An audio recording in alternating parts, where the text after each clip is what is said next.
Hello there. Okay, ooh, I think we're going to go with echoes again. Hello, everybody. Hey, we got echoes. Good. Hello, hello. Hello. Hello, hello, Okay, there we go. hello, hello. Hello, hello, Okay. hello, hello, hello. We're so good. You got to hear us twice, huh? So, how you doing Every time. tonight? Welcome 4 times. back. We're back. You like We're that? back. Hey, got to talk with the hands. Hey, we're back, Ready for the and show. welcome to the Seekers Chronicles Paranormal Historians. We're on episode 33, guys. 33. Today's. Loving it. Loving So, it. Ooh, Lucky yeah, 33. master numbers. yeah. Today. All we need to know is Yeah. today. So, how's everybody doing out there? I hope we have people in the audience. Do we have anybody? Yes, Yes, Mary we Beth. do. And, We have a oh, bunch yeah, of we have a people. bunch of people. Hey, so I want to say hello to everybody. I have to go back. So, hello. Welcome back. We're here. We're, you know, remember what was the thing I came up with again? I forget. Uh, oh yeah, Where where history. street meets the paranormal. Hey, I came up with that. I can't remember it. Shit. Senior, It's already history. I senior know. We're moment. gonna have. Yes, history. We'll remind you every week. Remind me. Yeah, I'm gonna. You guys should do hold up cards. Hold up cards. And tonight, Cue guys, cards. every There you time I say go. cannoli, you got to drink. Cannoli Yeah, is a it's a trigger drinking word. game. To drink again. Every Yep. time cannoli's brought up on the show, you guys gonna have to drink something. I don't know. So here, Yeah. agua. Got agua. I got Kim's got our vodka my right Red there, Bull. and yeah, you've But Vodka, got your yeah, Red straight Bull. vodka. yeah, she got straight vodka there. So how was you guys' weekends? Kim, I know you probably worked. No? Yes, Aw. sir. Yes, but a happy holiday weekend. Yeah, I hope everybody had a great Yes. holiday Oh weekend. yes. Memorial Day. I Marking want to the thank official start of summer. all the veterans and Memorial Day is actually for the veterans that lost their lives, keeping our country free. So, thank you for your service and thank you for everything. My father was a veteran, so of the Korean War, and he came back, but Oh, not too in the head. So, I just want to thank everybody that served for our country, yeah. and thank you. So, I know Jenny did. Jenny every weekend goes somewhere. Here we go. Here It's we go. every weekend. You look in Jenny's somewhere. If it's not a weekend, it's a weekday. She's all over the place doing something with Ghost. Yes, I She's am. You're right, and I You're like don't a ghost apologize for whisperer it. now. You're a ghost whisperer. Oh, so So where'd yeah, you I had go? an invite. First of all, it's my daughter's birthday today, so happy Oh, birthday, Julia! Happy birthday, happy Happy 20th Julia. birthday, birthday. Julia. Today is her actual birthday. May We babies are the celebrated best. yesterday. Yeah, well, Yeah, June babies are close. Well, maybe so, Not August ones yet, too. maybe close second. Close second Yeah, because you're married to one. Um, for June. so I did have an investigation Friday night with the Moon Ladies, a Dutch homestead in New York State that I've been to, I think, twice already. Yeah, twice already. This is my third time, and I just love it. And we're going back in 2 weeks, so I can't wait. awesome. Yeah. We just lost Kim. There goes Kim. Kim, you froze up on us. Yeah, I don't know what my At least we can see you there. You're not like a meme. Kim's invisible. She's invisible. Yeah, I can see her. She's looking down at the Like, screen. what do you mean you can't see her? I can see her. No, I'm kidding. I'm right. Can you hear me? Oh, I now can we Hold see see half half of of you you. That's now. You hilarious. see your on. mouth, No, I'm in the down. things. Don't worry. There you go. There you go. Yeah. Yeah, I'm back. Awesome. All Well, right. So hello. we have a great guest this week, and Do from we ever? from across the pond, and we're going to have Jenny, Oh, the fangirl, introduce Fun her. girl. Come on.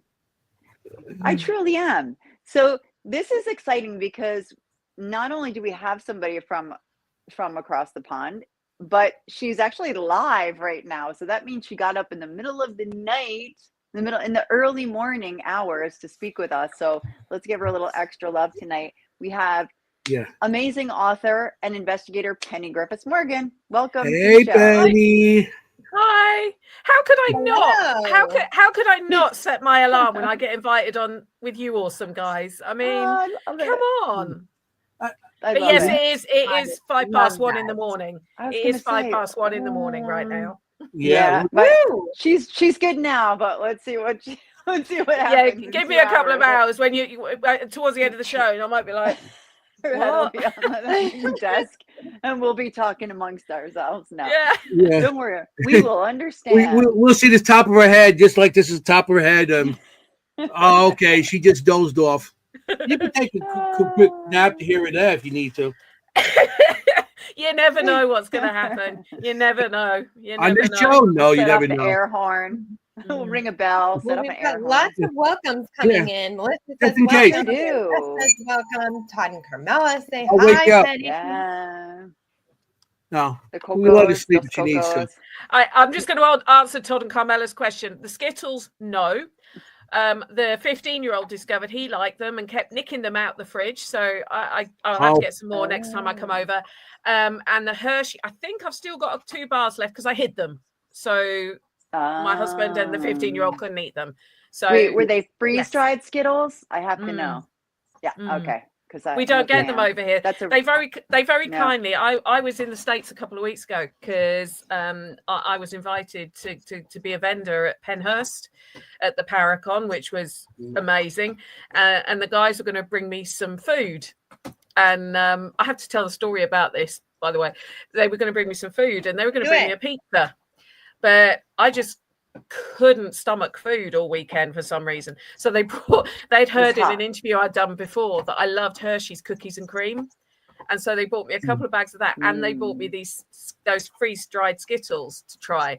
So but I saved everything until I got back to the UK so that I could share the Skittles with the family, which was a big mistake. I should have hogged them all to myself. Yeah, that's what I learned. Lessons learned. Listen, when it comes to candy and stuff, you find hiding spots. And you know something? I know with the kids and my wife and everybody, you could put them in plain sight. They'll find them. If you find the hardest hiding spot, they'll find them. You play them in plain sight, they don't see it. They overlook it. I don't see it. Good. Well, I don't know whether my 15. I mean, if you hear barking or whatever, I'm not possessed by hellhounds or anything like that. I have a very vocal German Shepherd who has to be wherever I am. But I swear, my 15-year-old has got the nose of a German Shepherd when it comes to chocolate and sweets. He can sniff it out anywhere. Can't find anything else. Anything else can be right in front of him. I can't see it. It's right there. Where? Right there. But when it comes to sweets and chocolate, oh yes, he's got the nose of a German Shepherd sniffer dog. Really. Yeah. It's part of their priorities. Well, we are very pet friendly on this show, and Kim's a veterinarian, so very pet friendly. Ah, okay. Yeah, I have a three-legged rescue German Shepherd who is mad as a box of frogs, but I love it. He's quite a sweet dog when he wants to be. He's just lost Kim. Mad. I know, we keep losing her. Oh, I love it. That's the best kind. Yeah. Yeah, you'll probably see my cat's butt on the screen sometime during the night. So why do they always do that? Cats are always like, "Let me show you my butt on the screen." All right. They do. Yeah, I've when I've done podcasts with other people who suddenly, normally when it's one that you can't see the video, and suddenly I'll start laughing on the audio, and you have to explain to people why you're laughing, and it is because the cat has just walked straight across the screen and done a little twerk. It's like, I'm here. So true. That's so funny. true. Funny. Yeah, we all love animals. This weekend, I end up watching my my son's dog, my I call him my grandpup. Yeah. And and my wife's my son-in-law's mother-in-law, they went away and they left their 2 cockatiels here. So besides that, I have a parrot. And so it was like when you have a bunch of birds in your house, that's a very noisy house. No barking. but a lot of blah blah blah. It's like shut up already. And her birds, every time Mr. Softy comes by, the ice cream truck, it plays the sound. They scream. It's like they scream for ice cream. I'm like, birds that want ice cream. They're pretty cool. So do I. You know? Yeah, I was like, hey, you chasing a truck down the block with the birds. But yeah, Oh my God. yeah. Mary Your Beth, parrot's there's got a a bad question mouth. here. Where are you from, Already Penny? a question. I'm from a place, it's a county in England called Essex, which the easiest way to describe it is kind of northeast of London. It's one of the counties that borders London. So I'm from Britain, I'm from England, but just northeast of London. Yeah. Nice. Yeah. I'm so glad you're on with us tonight. Yeah, thank you. Yeah. I've been looking forward to it. I've been so looking forward to it. Yeah. Yeah. Same. Mm. So Same. He's gonna make fun of me. He's gonna say fangirl 80 times, but yeah, like yeah, I well, said, yeah. I have read your books. I had read your books before the first time we talked on Anthony's former podcast when I was a guest host. And I was like, oh, when I saw you were on, I was like, guest host. yeah, the other host couldn't be on, but so I was like, Jenny, want to be on? Sure. Are you And kidding? I told her who it was. It was like a 12-year-old girl. Oh, And she forget it. said, I read her books. Woo." I know. And so ever since then, he's like, fangirl. Well, I still have to. I still find it really hard to believe. I'm just me. I'm just Right. I'm just me. I just happen to like writing. Right. Well, I happen to like your writing I'm too. always. Thank you. I'm always very genuinely happy when people say they enjoy it too.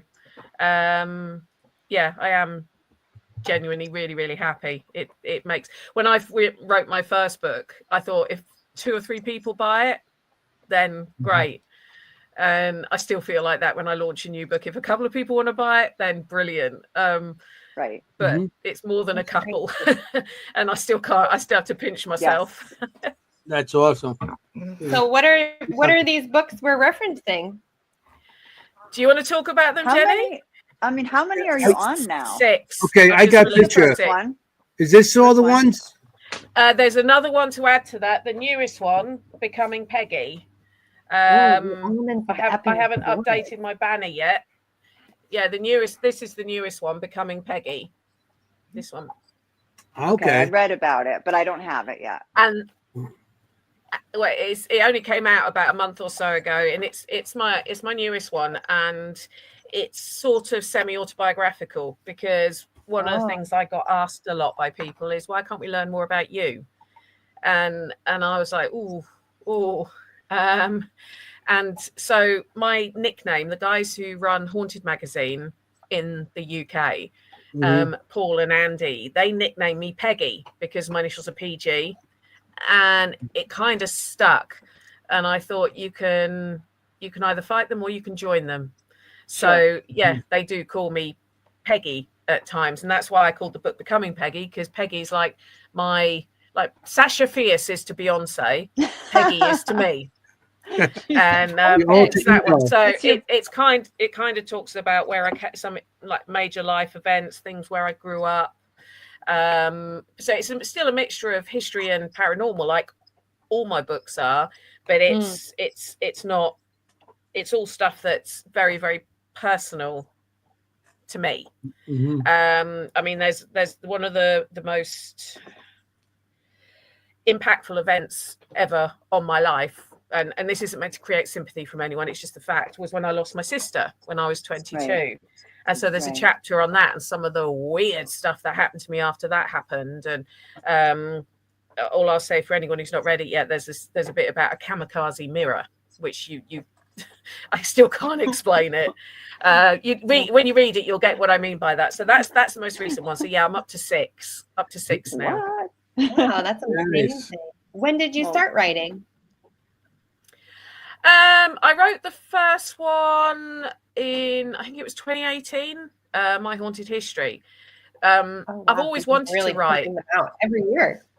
Yeah, it was for a while. Yeah, this year will be the first time I've not looked. I had finished Peggy last year, but the chap who does my artwork, he had a major delay on getting it out, so it was delayed quite a bit. And I was sort of pushing them out roughly once every 12 months because I get very drawn into the research. I can just disappear. It's my it's my drug, if you like, the research. And that's actually what takes more time than the writing. It's the research. But yeah, it was the author Richard Estep, who is a friend of mine. I kept saying I want to write a book. We'll just do it then. And I was like, yeah, but I don't know where to start. I don't know. And that's why he did the forward for. He does the forward for because it. he's the one that pushed me to start. And to be honest, once I was finishing up my haunted history when I got the idea for a haunted experiment.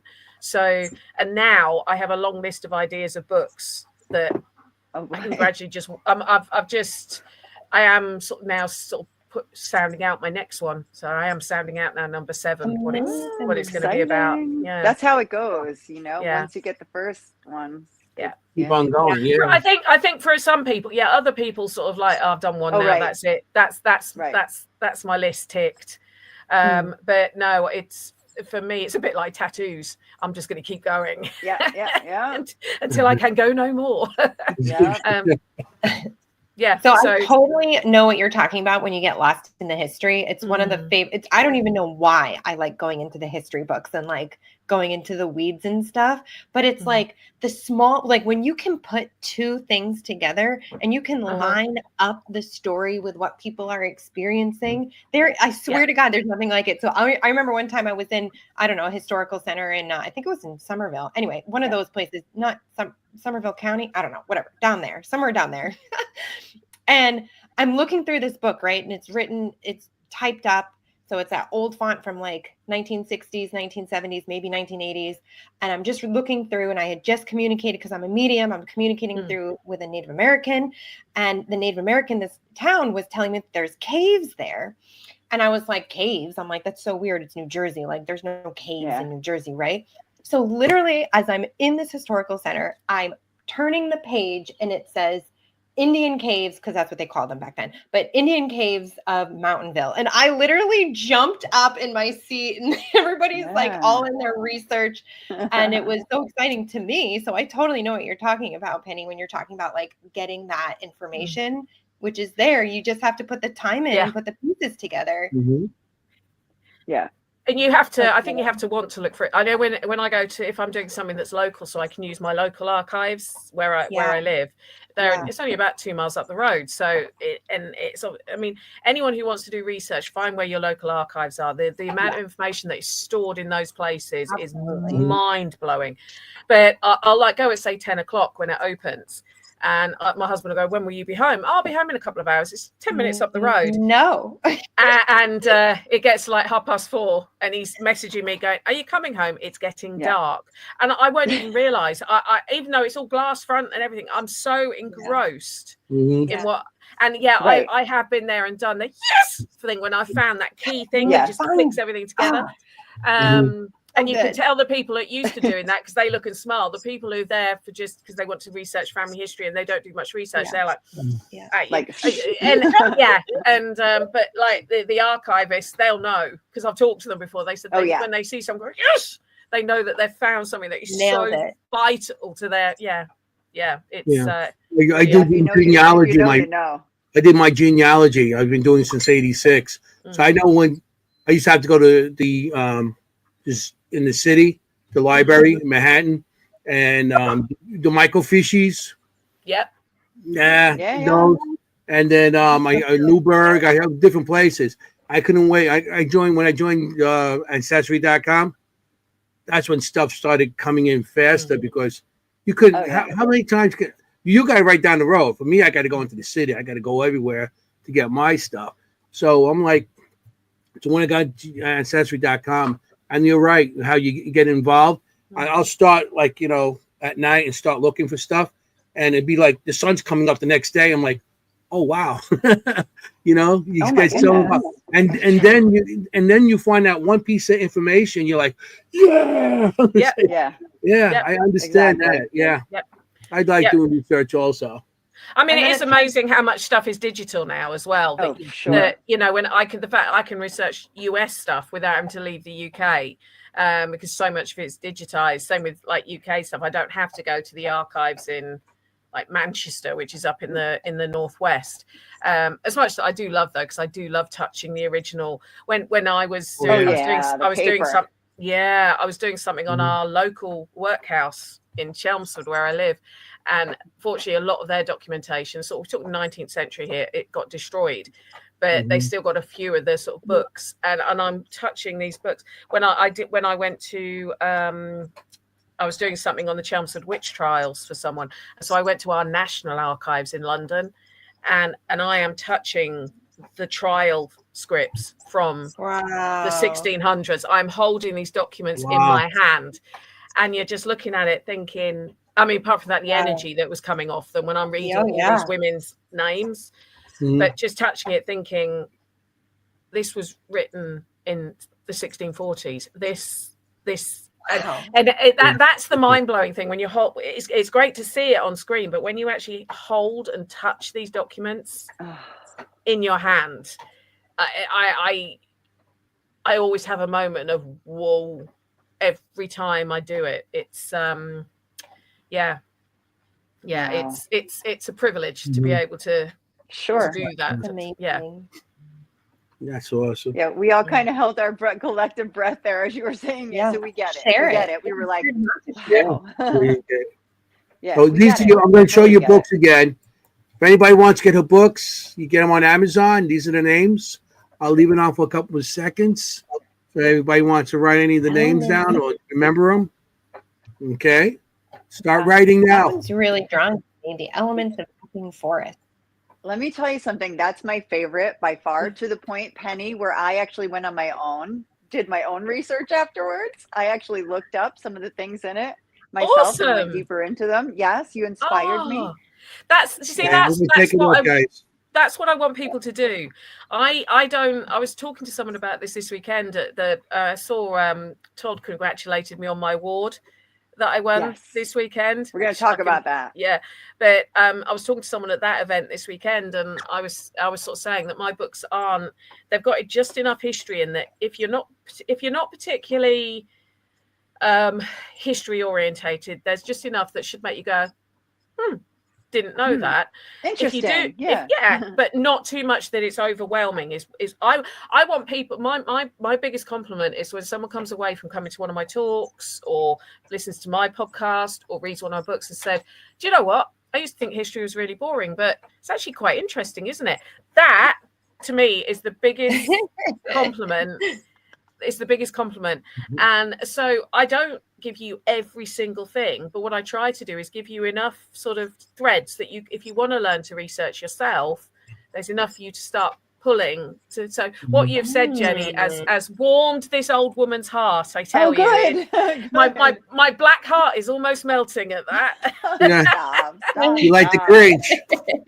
Oh yeah, I went in books. I went on YouTube. I looked up, hauntings there, and the history, which is ancient, basically through modern, through like the 80s.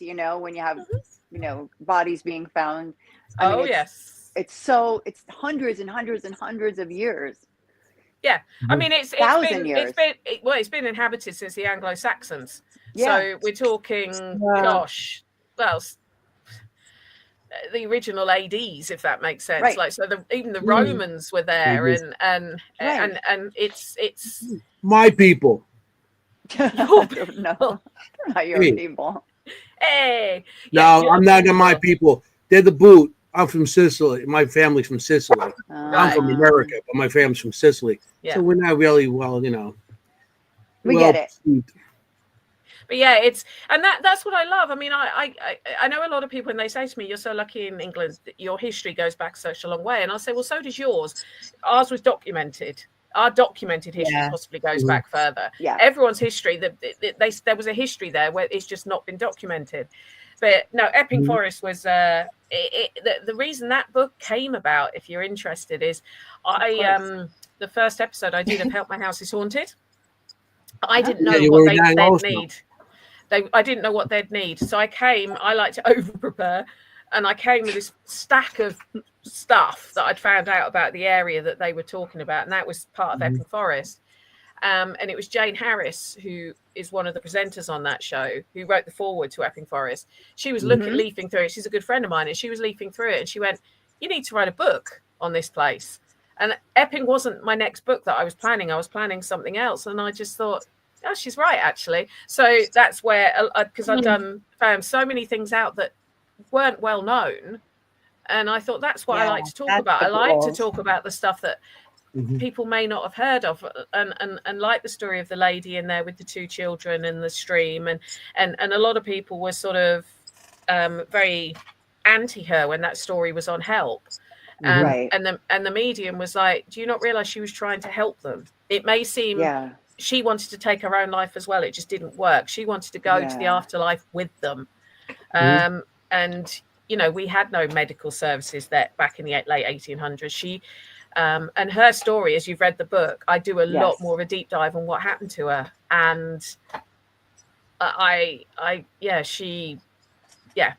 you've got to read it to find out. I'm not going to spoil it as to what happened to her. I highly recommend this book. Yeah. and I, like I said, I did a complete deep dive into the history afterwards. I was all over it. I was, you know, the bubonic plague and the social distance, the natural social distancing people did there. And I went way, way back.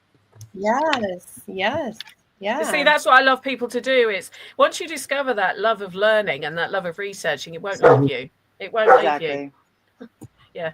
Okay. Just won't leave. It's awesome. You were in a show. You did a couple of times in a show. What show was it? What episode? So if anybody in the audience wants to check it out, check it out. Help, My House is Haunted. My House is haunted. I love that show. Thank you. I've done 9 episodes of that one now. Okay. So I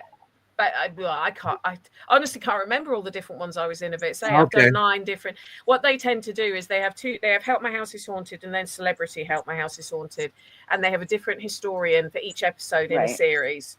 So I can't remember now which ones I've done. One of the ones that really sticks in my mind was a sort of celebrity in the UK called Jake Quickenden, and his episode, I found out that his house, brand new build, was built on the site of this old farmhouse that dated back to the 1500s. And they discovered when they were doing some work to this house in the 1930s, they found this fake room with a ceiling, like a hatch in the ceiling to we'd call it a loft, you'd call it an attic. And when they sort of thumped on it to see the body of a Civil War soldier that had obviously died there during the Civil War fell out. And this wasn't documented, but I found this article about it. And interestingly, the stuff he'd been seeing Civil War soldiers from our Civil War in the 17th and century. He's thinking, what? Like, I got a brand new house and I'm seeing Civil War soldiers. Yeah. Like, what? A lot of sort of skeptics have accused the historians of making up the history to suit the haunting. I don't get told the haunting before I do my research. I genuinely don't know how I find what I find. I do think I'm being guided by something who wants their story told, because I've learned that if I don't write down what I found and where, I won't find it again. But you know exactly what you're talking about. Do you feel that way, Kim? You do too? Oh, okay. Yep. Yeah. I mean, I'm not a medium, I'm not a psychic, but I do sometimes wonder if whatever the spirit is, it's gone, yes, you're finally going to tell my story. Yes, exactly. This is where I need you to go. But no, I can say this. I know for me anyway, I can't comment on the other historians on the show, but I know for me, all I get told is the location. And also if there's anything specific they'd like me to look into, like, you know, is there an era they think they want me to look into? Because otherwise it's like, big pond, small pond, small stone. But yeah, so the Jake Quickenden one is one that I really remember. And the first one I did, I've done a couple now that are based in Epping Forest. But the first one I did when I found those two, the mum who drowned her 2 little girls, the one with the lady we were talking about that I talk about in the book, when I found her story, and it fitted. And they actually, I think they had one of the girls' names come through on a device in Oh, the house, that made me go cold. yeah. That did make me go cold. But it's but yeah, Help My House is Haunted. It's and Celebrity Help My House is Haunted is one of the shows that, and you can normally just Google it, which episodes I'm in. It's quite funny actually. Somebody who I made friends with, she was one of my stall neighbours the other weekend at Penhurst. She doesn't watch stuff like this, Wendy, and she sent me a message saying that she decided to Google it to because she missed me and she wanted to hear my voice, and she found one of the episodes I was in, and she's sitting there watching it, and her partner comes out and he goes, "What are you watching this for? You don't watch stuff like that." And then suddenly he sees me and goes, It's Penny! It's Penny! She goes, "I told you." So awesome. good. That is Yeah. awesome. I catch it on Haunt TV here. We have it on. There's a network called Haunt TV, and they show a lot of Celebrity Help My House is Haunted on it. Yeah, I think there's a couple. I've still got a couple of episodes that I filmed that haven't gone out on Discovery yet. So there's still a few more. I mean, I filmed one earlier this year that I haven't had. Actually, no, there's also one did the one I filmed last year go out yet? I can't remember that. But yeah, I've done. I think it's nine episodes now. I've done a history bit on. So yeah, check them it's out good on fun. Discovery. Good fun. Really cool. Discovery. I've always wondered how I could monetize my researching ability, but so now you're inspiring me, Penny. She's right now, I just have my, She's gonna my forget all YouTube about us. videos Forget of the history I found, but I love researching, and it's the strangest thing. Yeah, I mean, I would do that even in my studies, but I completely understand. I don't know why we enjoy it so much. Like the mediumship, I'm like, yeah. But like when you can find, I swear, it's just the best. And it's so interesting because I've been to Europe twice now. I've only been to Europe. I've never been to England or Britain, but I've been to Portugal and I've been to Spain, Barcelona. And, living in America and reading land and reading the areas, it is different. The amount of energy and the amount of information that's readable here in America, it's much cleaner. It's much shorter. But like when you go to Europe and you're walking down those streets, I mean, it is just hundreds and hundreds and hundreds of years. It's incredible. So I understand why you're like, yeah, I kind of need an error. Like, where am I looking here? Like, am I looking into Stonehenge, or like, am I looking into the last? Yeah, I mean, normally they will sort of say to me roughly what time period they think I need to be in. Sometimes it's just like, just tell us what you're finding straight away. But it's something that, I mean, I think we're so used to it in the UK but even when I like Greece and the Greek islands, they're one of my favorite places to go. Their history is even older than ours. And it's like when friends in America say, yeah, this is a really old house. It was built in 1901. And I'm like, hold my drink. And then I go to the Greece and I say, yeah, this building's really old. It was built in 1322. And they're literally like, hold this ouzo. It's kind of exactly. It's all fascinating though. It isn't a competition. Well, it isn't a competition. Yeah. But we're still a baby state. No. We're still like, baby in the United States, we only go back a couple hundred years where you guys are, even though we do have history before that, like you said, a lot of undocumented history that we do have that they're coming across every day, like Vikings and stuff like that. So, I mean, in Americas, the density of it is different. It's just the depth is just different. One of my all-time thing is going to England or anywhere, England, Scotland, or Ireland, and going to a castle. That'd be my ultimate thing. We have a few of those. Yes. Castle. I would love to be in a castle. Can I just say, I've just seen in the comments people saying pray for Liverpool. What's happened in Liverpool has shocked everyone. I can say as a Brit who lives in the UK, I mean, I don't know if you knew what had happened. Yes, Anthony, but Liverpool, there's a football club, soccer, and somebody basically decided to drive into a crowd of people who were happy and just plowed through them, and they're not telling us. There's no reason for it. He's been arrested. He was a 53-year-old white male, they're telling us, and he's been arrested for sort of dangerous driving, attempted murder, and drugs. But there's some of the pictures you're seeing, like of a child stroller caught under the car, things like that. At the moment, I don't believe anyone's died from it, but it was a moment that everyone should have been jubilant because their football team, soccer team had won. And you've got some maniac, for a reason known only to him, decides to drive into the crowd. And it's I was just saying the pray for Liverpool. I presume that's what people are talking about. It's rendered quite a lot of us. I'm not a soccer fan. I'm a rugby girl, but it's like it's quite up there in the news over here. Yeah, I haven't been watching much TV. I've been babysitting the last couple of days. I've been watching Mrs. Rachel and all these kitty shows. Miss Rachel.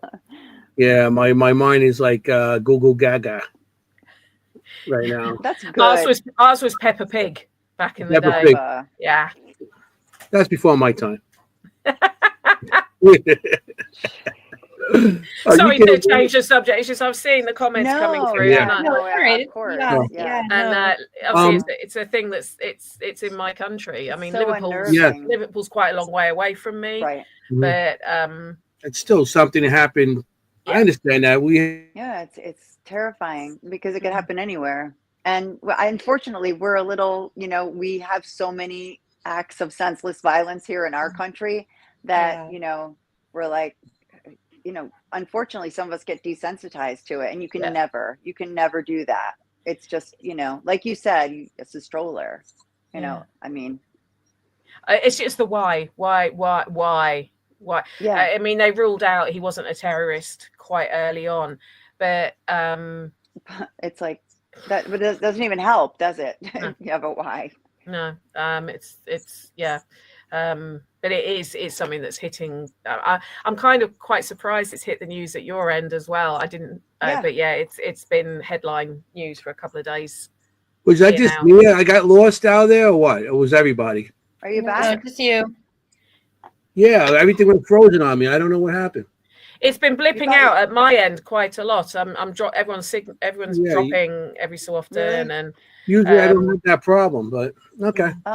Anthony, what did you do? Go get a cannoli? No, I did not get cannoli, and that's a double drink. We drink when we say cannoli. I sussed that. I sussed that earlier. I was drinking while I was in the green room as you were saying it because I was laughing. I don't know when this started, but I'm here for it. We're gonna have drink now. Every time cannoli's brought up on the air. Even again. Here we go again. I didn't even give myself a lot of water today. But right. We're gonna have to start talking your water, about Mary Beth. Yeah. Let's talk about do you want to, we didn't ask this question, the big question. Well, I know from the back of your books and the beginning of your books how you got started in the paranormal. How'd you get started with the paranormal? I know you probably got history all your life, but how'd you get started with all that? Oh, you want me to talk about my sister's story in the old barn, don't you? And the barn, what you saw with your sister. It's in the book. You got to buy the book. No. Well, it's mentioned in that one, and it's mentioned in the new one as well. Okay, so there's a lot more about this in my new book, Becoming Peggy. The sort of how I got involved. It's a lot because that one is and it really struggled with. I really struggled to write about myself because I'm sure that's not me. But basically, all my life from a young age, I thought there was something else going on, if that's the best way to say it. I'm not a psychic, I'm not a medium, but I did hear things, I did see things that I couldn't explain. A lot of children do, don't they? They still have that sight that they can. And we lived in a very sort of little village in Norfolk, which, for those of you who don't know where Norfolk is in the UK, if you look at a map of England, you know the bumpy bit on the side, I always say it looks like a bum sticking out. That's where Norfolk is. And it was a tiny village, and there was only about 200 houses there. So my sister and I would walk our dog a lot. And now I must have been about, I'm sure I must have been, I'm trying to remember this because someone asked me, so I must have been about 9 or 10 when this happened. And there was this derelict old barn in the village that, you know, when you're kids and you dare people to look into the haunted house that you walk past, all that, that's this barn. yeah. It was dark, it was derelict, it was padlocked, like a rusty old padlock. It was, you know, a kid's horror story, just stood there. Anyway, we would dare each other to look in, and one day we were looking through a sort of a crack in the door, and there was this light, and the only thing I can sort of equate it to is it made me think of Tinkerbell from Peter Pan. And it was flying around inside, but not sort of, not like on a breeze. And it was a summer's day, it was a warm summer's day. It wasn't just coming in, a light coming in, because it was the way it was moving around. It was kind of, it would go along and then suddenly it would dart that way and then suddenly it would dart that. It's like Tinkerbell flying around, like glowing, and it was glowing, it was bright. And I can remember my sister and I were completely transfixed by it. We couldn't stop staring at it. And then the last thing that happened was it flew directly at where I was staring in through the door, hovered there for a second, and then disappeared just like that. Whoa. My sister and I couldn't move. It was like we'd been hypnotized. And the weirdest thing was I don't think I had a watch on. My dog was asleep at our feet. So we must have been stood there for a lot longer than the 10 seconds it felt like. Now, I didn't think about it much. We said we'd never talk about it because it was so weird. But as I got older and obviously got into all this kind of stuff, I did start looking into what it could be. And we don't have insects that glow like that in the UK. It wasn't light coming in the building because of the way it was moving. I don't know what it was. And I've had a few people say, could it have been a fae, like a fairy almost? Yeah, right. And I was like, I don't know. That's why I say the thing it reminds me of is when you watch like Peter Pan and the way Tinkerbell glows and the way she darts around. That's what, and it was after that experience, I just thought there definitely is something going on that I can't explain. And it stuck with me ever since. Wow. And you both saw it. That's what strikes me about that. Yeah. Whenever cool. more than one person sees the same thing, that's always fascinating. She was stood there with me watching it. I mean, obviously, unfortunately, we can't ask her about it, but I just say it was something that made me go, yeah, there is something that we can't explain. And you really never talked about it. What were your feelings that you had then? Were you afraid or were you curious? Because it's interesting, like as you're talking about this light, I'm not getting the sense that it would be a spirit. It was almost like either a spirit guide that was activating, and because the time loss is interesting. That's not something that spirit would typically cause. But it's almost like either spirit guide or like ET or like some kind of other elemental that was causing the time shift too, because that's really interesting. So I'm just curious. Fear. It wasn't so much fear, more. I mean, I can't obviously comment for my sister because I can't. I genuinely can't remember what she said at the time. But I would just remember my feeling was just transfixed. I felt hypnotized. I felt like I couldn't move. I couldn't move. It was as simple as that. But it's more when we realized how long we'd been standing there, because the dog was fast asleep at our feet. So it was more than the 10 seconds that peering in, seeing this light that it felt like. Yeah. That's amazing. Faye could do that. That's something Faye could do. Fairy and Faye. Oh, sure. Yeah. See, I've got a friend in the UK called Kate Ray, and she's an expert in Fae and all of that. And I've told her this, and she said, I reckon it's a mischievous fairy Fae. They still do that. Yeah. Interesting. Fascinating. I know. Yeah. First experience. Tangible. We got some pictures, and we're supposed to be talking about a location tonight. And he's frozen.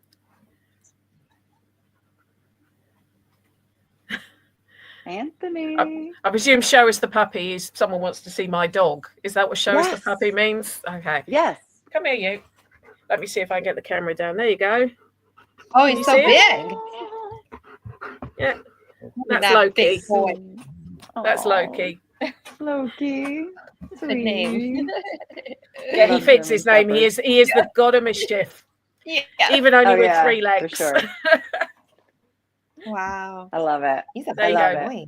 That's he is obviously he's a big dog. He is a German Shepherd, male German Shepherd. But one of my neighbours has got a Shepherd as well, who I reckon is part giraffe. He's huge. Oh, yeah. He makes mine look small. Thank you, Bobby. But yeah, he's a very he's a typical shepherd. He's a Velcro dog. He has to be near me. Yeah. Hi, Greg. It's my friend Greg. He has to be near me at all times, basically. Yeah, that sounds about right. Yeah. I want to go to the cat like that. You want to go to the toilet on your own? No, I'm coming in with you because someone might come and kidnap you whilst you're in the toilet, Mum. I've got to go with you. I got to protect you. Or kidnap him. Yeah. Well, same. I think he'd wear them out. Well, the shepherds. I always tell the shepherds when I vaccinate them or I have to do anything to the shepherds, I always tell them you got to be a brave shepherd today. Okay, you got to be a brave shepherd to get your vaccines today. You got to be brave. He's never had to be muzzled. Because of his we were waiting for you to come back, Anthony. That's why we're chatting. Because of his missing part of his back leg. My internet keeps on going out. He was really funny about people touching his back leg where he's missing, because we don't know what happened to it. He was found as a 3-week-old puppy in Bosnia already with it. Yeah. He's kind of missing it from his ankle down, if that makes sense. Mm-hmm. But because I knew as he gets older, the chances are his hips are going to have to be checked and everything. I've desensitized him to being touched there. So he doesn't because when we first got him, he would go, you touch him. And now he knows if mum or dad is there, he's not going to get hurt. He's fine. Right. So he's never had to be muzzled yet in the vets, which he actually likes his vet. Sweet. We like our vet too. She has a cat named Loki. Yeah, that's fun. He was such a little. Oh, she had a cat. Yeah, he's a big. It's. I think if I'd called him a different name, it wouldn't. I think I've made a rod from my own back calling him Loki. Really, he is the god of mischief for sure. Loki's in the audience, as we call Lourdes. Yes. Oh yeah, that's right. Oh my gosh, that too. Loki's in the audience. He's under Cognac. Oh, my gorgeous friends Ron and Lourdes. I love those. I know. Two. They're both in the audience right now. They're both here. They're both here. And they're making fun of me because I keep on freezing up, the two of them. So, okay, let's get this in because we're going to be running out of time. I want to make sure we finish all this so you could get to bed. Yes, exactly. Before she falls asleep. Okay. I'm doing okay. I'm still awake. No, you're doing great. You look great. We might. I'm on my 3rd Red Bull, so I'm doing pretty good right now. I'm going to throw an aerial shot out if you want to talk about this place. Do you want me to talk? Okay. Yes.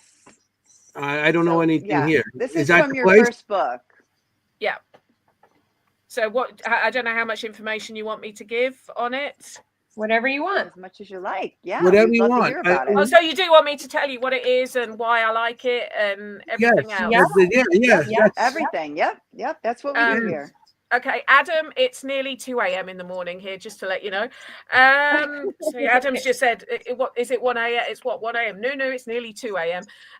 Nearly 2. Okay, so this is a one of my history specialities is the workhouse, the Victoria. They call it the Victorian workhouse. Technically, it was slightly before Queen Victoria, but it's known as the Victorian workhouse. And even though we probably had at one point in the UK over 600 of these buildings, there's only 3 or 4 left that you can actually visit, which I, as a historian, I find quite sad because it means that people don't get to learn the true history because they can't visit them. If you can visit a building, you can get more of a sense of it. And yes, they were austere, as you can see here, very formulaic design, very regimented design. But that was because they needed to control hundreds of people with bare minimum staff. Now, this is one called, it has a couple of names.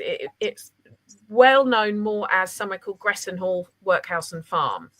So it's a workhouse in Norfolk. Again, remember the bump on Britain's backside. And it's part of the area called the Mitford and Launditch Poor Union, because when the workhouse movement was formed, one of the differences was, whereas before 1834, you had what they call parish workhouses. So you'd have the parish of whatever, it was their responsibility to look after their poor. So you might have one parish workhouse had 3 people in it, another one might have 500, depending on the size of the parish. And also some parishes, I mean, you must see it in the States, some areas do have a higher, say, proliferation of elderly than others. Well, if you've got more elderly, there might be more demand on the services because they might need care. So they decided that maybe it would be fairer to put loads of these parishes together so they combine their resources and build a central hub, a central workhouse. And this is one in Norfolk, and say it's called Gresson Hall. It was originally built in 1830. Well, it was originally turned into a workhouse in 1836. Before then, it was actually one of the earlier versions. It was known as a house of industry, which aren't as common. And then when the rules changed after the 1834 Poor Law Amendment Act, it became the Gresson Hall Workhouse from 1836. And it stayed as a workhouse until 1940. Not that one. That's the British School. It stayed as a workhouse until 1948. One of the couple of interesting things about it, in 1917, it held 50 German prisoners of war from the First World War, which actually quite a few workhouses did. That makes a lot of sense. Does Kim it? did a Okay. reading. She did a reading, pre-recorded readings. I love it when psychic mediums say that to me. That makes sense. I know. Oh, what did you find? Okay. So yeah, in 1917, and they would have been repatriated back to Germany around 1919. Also, they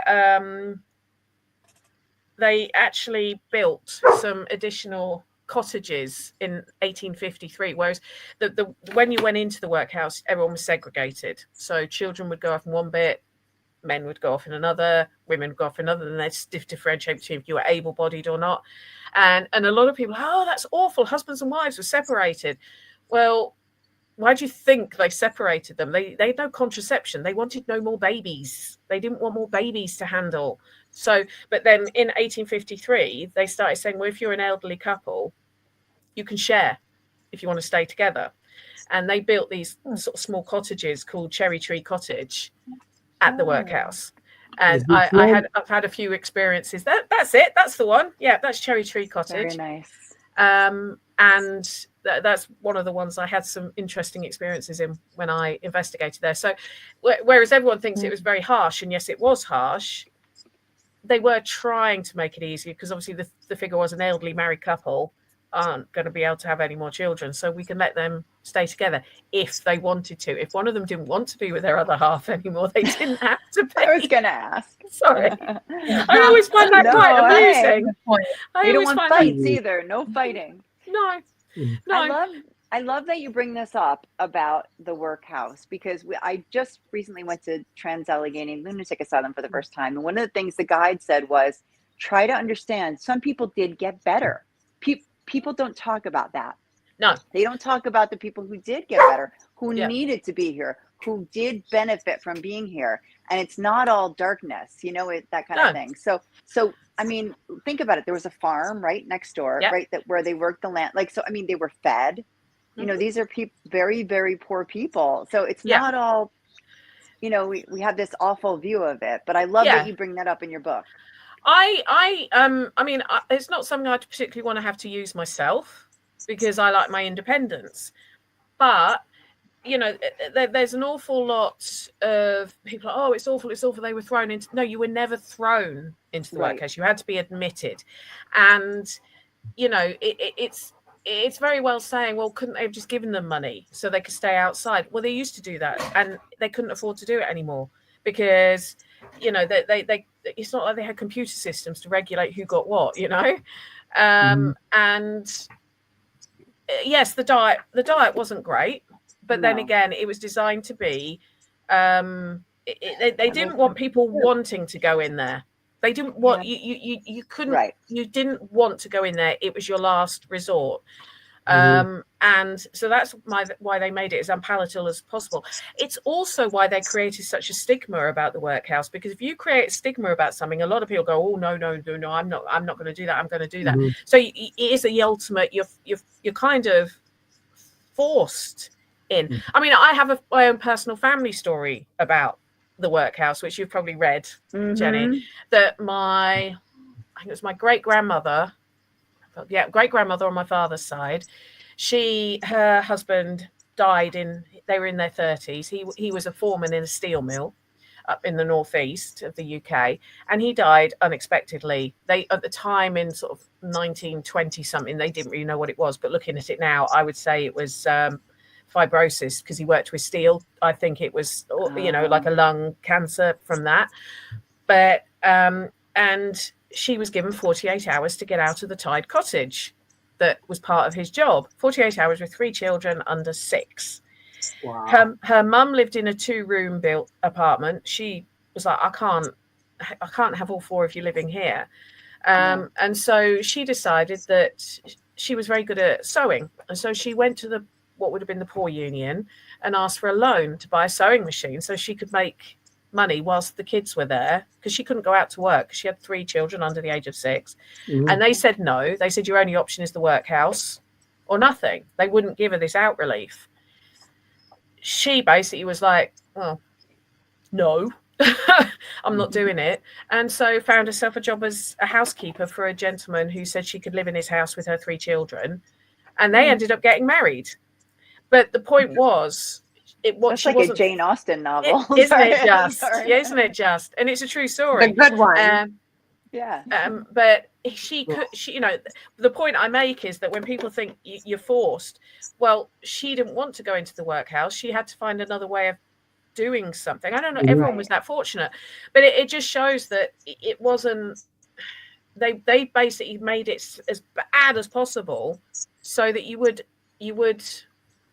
look at every single avenue first. You wouldn't just use it as a crutch, I suppose.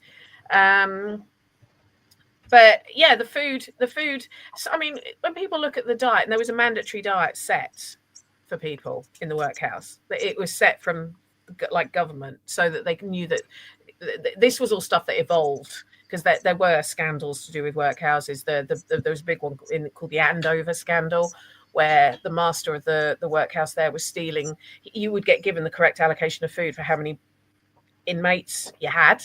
He was stealing it, selling it. So some of the inmates were starving, and they were basically peeling rotten marrow off bones that they were crushing, because they were so hungry. They would eat potato peelings because they were so hungry. And it was this nasty piece of work, master. So they did start to sort of, they learned their lessons over the years of how to make it a bit fairer. Some of the inner city workhouses were not great, but then again, a lot of inner city can be like that. But some of them, they stop these people starving or freezing to death at the end of the day. I mean, when you've got someone who, you know, that in Norfolk, there are tales of people just living in the hedgerows when they had no work, because they were too scared to get admitted to the workhouse. Which is I think is really, really sad. I mean, I understand making it hard so that people didn't think it was an easy option. It wasn't a hotel, far from it. No. But I just think I think we don't hear enough about the people. There is a common misconception that the only way you ever left a workhouse is in a box. Are you dead? Wow, that's not true.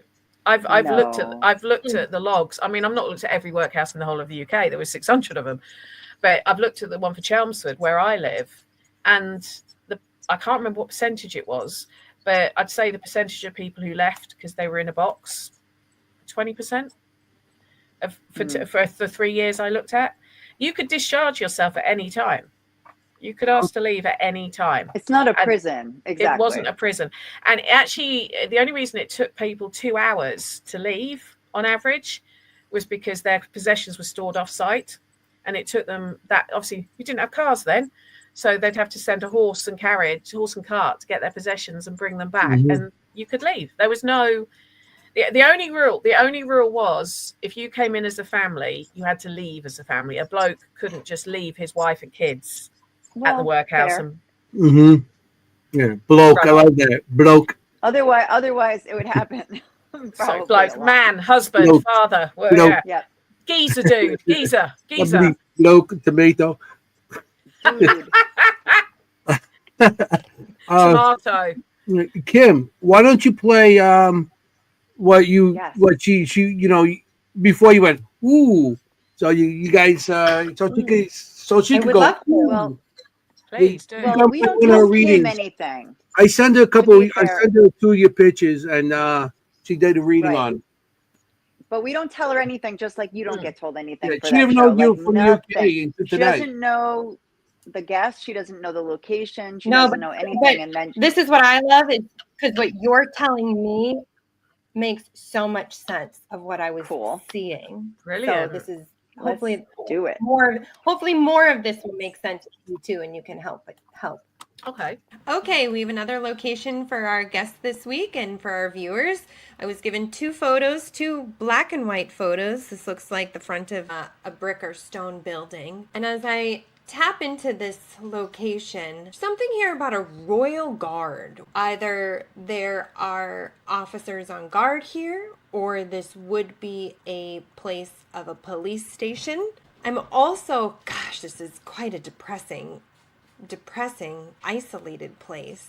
But I'm seeing people isolated in rooms for quite a long time. But there's a sense of like hopelessness or separation. They're kept here. Feels like a prison. There's just a melancholy here. So if you went into this building or near this building, there's just a sense of melancholy. Where I'm really feeling this is I almost feel like I wouldn't be able to leave here if I went in. Saying that I'm feeling this quite early is interestingly, I'm seeing individuals, seeing men in tweed, and I'm seeing women in long dresses. I'm also seeing small eyeglasses on people. It's very small circular eyeglasses. Although I think it has been used for the 1900s, but I'm not feeling like the scene that they're showing me is 1900s.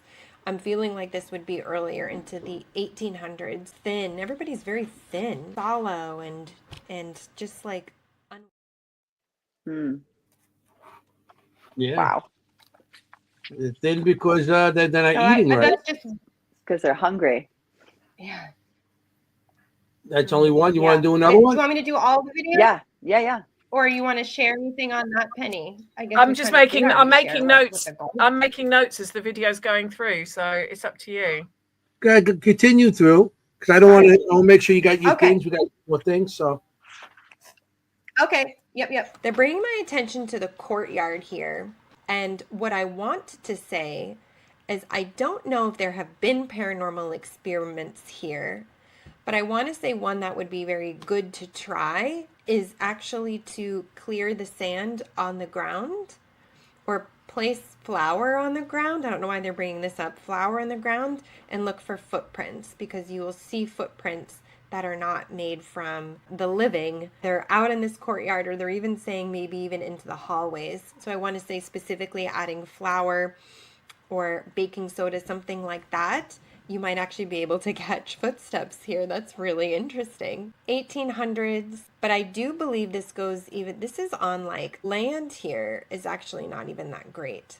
So the history of the land here where this building was put on, I don't know, there's something here about the law, royal guard. The land here has history of holding people even before this structure was placed on it. Reserved. So many of the spirits here are actually quite reserved. Keep wanting to talk in British accents, hearing them in British accents, but at the same time, there's very low-brow British accent, low class and middle class. Yeah, they want to say like working class individuals. You want to continue? Whoa. You want to? you. Sure, there's one more. Okay. He wants it to continue. He wants you to continue. Yeah. Yeah. Look, he's like, And go. then I have this other picture of this machinery. And then I have this other picture of this machinery. And it's funny, I do feel like there's a gentleman here. And it's funny, the name that immediately came up to me was Walter Freeman or something like that. But like Walter, like this. So he's wearing like this cap, like this Irish cap on. He's wearing like this Irish cap on his head. Workman-like. I feel like he is in workman's clothes. He has tools. So I feel like he would have been somebody who would have repaired things in this property. I feel like there's a lot of heat associated with this. I'm not quite sure what this is, but I'm seeing heat and like fire, incinerating or something with heat and fire. So again, there's something here about the sound of tools. So I don't know if you would hear banging, like metal on metal banging here in this area. He definitely has full range of this property. He definitely can go multiple places. He is a larger gentleman, but I do feel like he's leaner in size. Everybody here is just like leaner in size, but he is taller, middle-aged, but he is a worker, and he lived and worked here. I also want to talk about an accident that happened here, and they're actually showing me like an injury to an arm. I don't know if an injury to an arm was in one of these machines, or there's documentation of this place of somebody having a severe injury to the arm or falling on the arm is very present here. He would communicate. I feel like his presence would actually be a cold feeling, cold coming up to people, coming near people. He would interact with people. There is still that, and he would have died here. I almost feel like it was a heart issue or something. It was a sudden passing. I still feel like this is a very busy area. I'm seeing a lot of people working in this area. Again, workman level, working class people. These are not necessarily high class individuals who would be in this building. And it's interesting, they want to talk about a very famous female who spent time in here. And I don't know if she wrote poems or if she wrote a book, but they want to bring attention to her. An A name is coming up with her. It could be Alice. But I would be interested to know if there is a writer or an author who's associated with staying in this building. That completes the reading here. I can't wait to hear the history. So Okay. I'm going to explode. Okay. So That's you so didn't crazy. you didn't know it was a British building that you were being sent. I take it. No, Kim. she didn't know anything. No. This Okay. is before I we don't even. know. Yeah. So She I'll does them touch well on in advance. obviously. So you touched the British thing.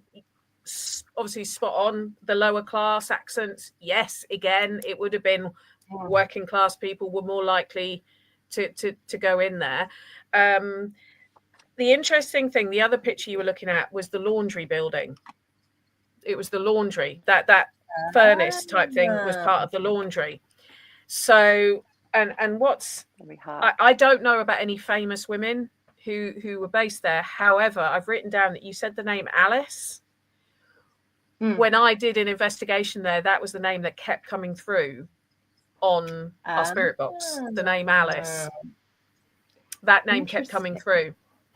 So it was I wrote that down that you said that. So obviously the heat, the fire, busy. I absolutely hate the laundry area at Gresson Hall. I want to run out of it the minute I run in. There is an energy in there that I think is male. And this is, that's just part of it. That's just one tiny part of the laundry area. There's a massive bit next door. There is a male energy in there that hates women.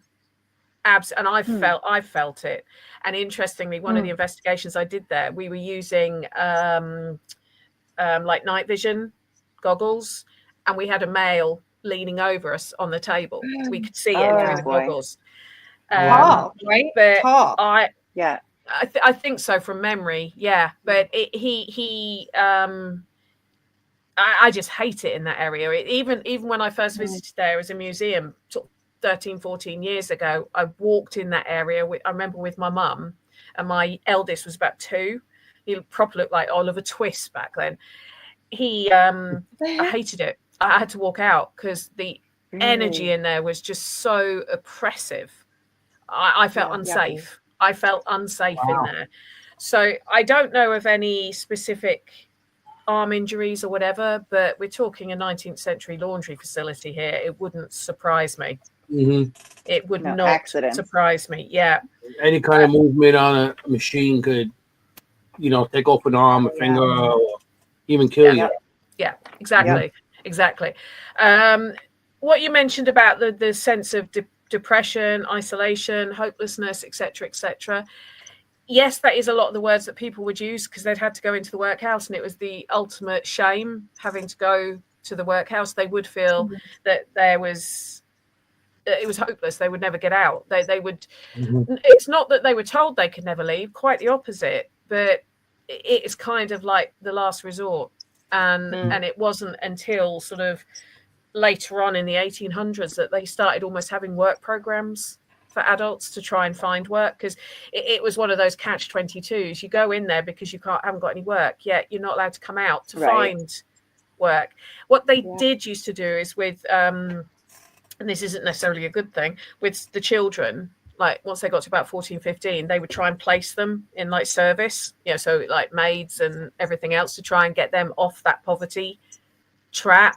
But for a lot of adults, it probably did feel they were never going to leave. They would never, and it would be down to a family member to say, "I found you a job," for them probably to have the money to then leave to set themselves up. So for a lot of people, yes, they would have felt, and they were separated from each other. As I said earlier, they were put into separate blocks for control. That is why it was to control them. The outfits you have seen, yes, they had a uniform. They would have what they call workhouse clothes. Now, I don't think the men wore tweed because tweed would have been quite expensive, but it was kind of a very rough kind of fabric. They would wear that was wool.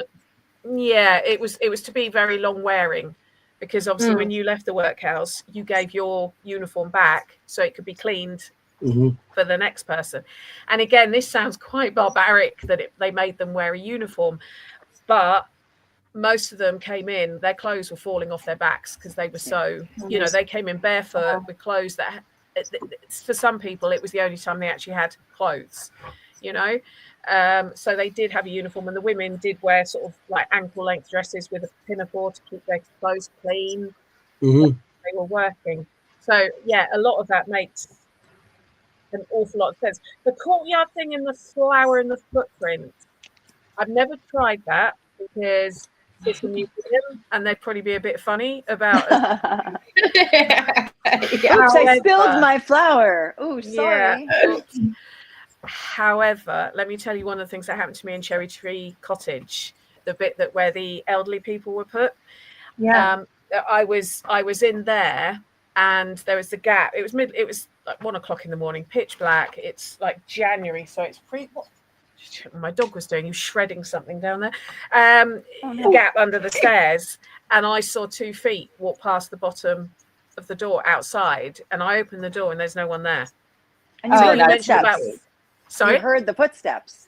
I saw the movement of the legs, and there's no one there.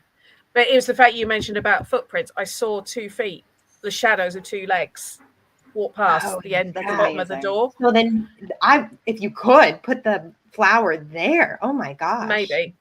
Like I said, I'd have to make sure I took a dustpan and brush for me to clean it up afterwards, because I don't think the museum would like it very much. But yeah, so that was something that made me think when you said about, I've saw 2, it's the shadows of 2 legs walk past. That's crazy. So you bring a dust bus with you. You bring a dust bus, so you could take up the thing. Then you could catch ghosts. You never know. Yeah, full on Ghostbusters, John. Yeah, that's all. There you go. One of the Ghostbusters thing then. Just make sure the streams don't cross. Like paper, just like plain paper, maybe, or something like that. I don't know. I don't know. Yeah, I'd have to have a think about it. It's one of those locations I love, but it's incredibly expensive to go to, so I don't get to investigate there as much as I would like. I mean, they do charge an awful lot, but yeah. So I have seen the legs walking past. Nice. crazy. I got pictures of Amazing. boys here. I don't know if it's from, Wait. I want to see if the uniforms. Let's Yes. see if this is what you're talking about. Oh, yes. These are children. But they went to school, right, Penny? Like They did. went to school. They did, yeah. I mean, this is something that people forget about the workhouse, that education in the UK didn't become mandatory and even free until about the late 1880s, 1890s. These are young Right. boys. These are young boys, yeah. But part of the Poor Law Amendment Act of 1834, which kind of set up the Victorian workhouse, was that all children between the ages of 5 and 15 had to have up to 3 hours schooling a day. Okay. So the logic being, obviously, if they can read and write, they can find a better job. Yeah. Right. I mean, So- and the one kid in there, you can see he's on a crutch. They're all the way to the left. He's on a crutch. Yeah. Yes. Oh yeah. Good eye, Anthony. Yeah. Yeah. Now, I'm a paranormal investigator. I got to see Anthony. these things. Yeah. You are. And he's the You only see one that's stuff. smiling. Yeah. Yep. But that's the other thing about the workhouse that a lot of people don't realize. It wasn't just for people who were poor. It was for people that didn't fit anywhere else. Mhm. So you mentioned Tala earlier, Trans-Allegheny. Yes. A lot Same of idea. people. Yeah, a lot of people who had mental health. That's the British School Museum. That's That's different. the But that's Not yet. paranormal. That's Paranormal Playtime. That's that one. Right there. That one. Paranormal playtime. That's what paranormal there was- playtime, people.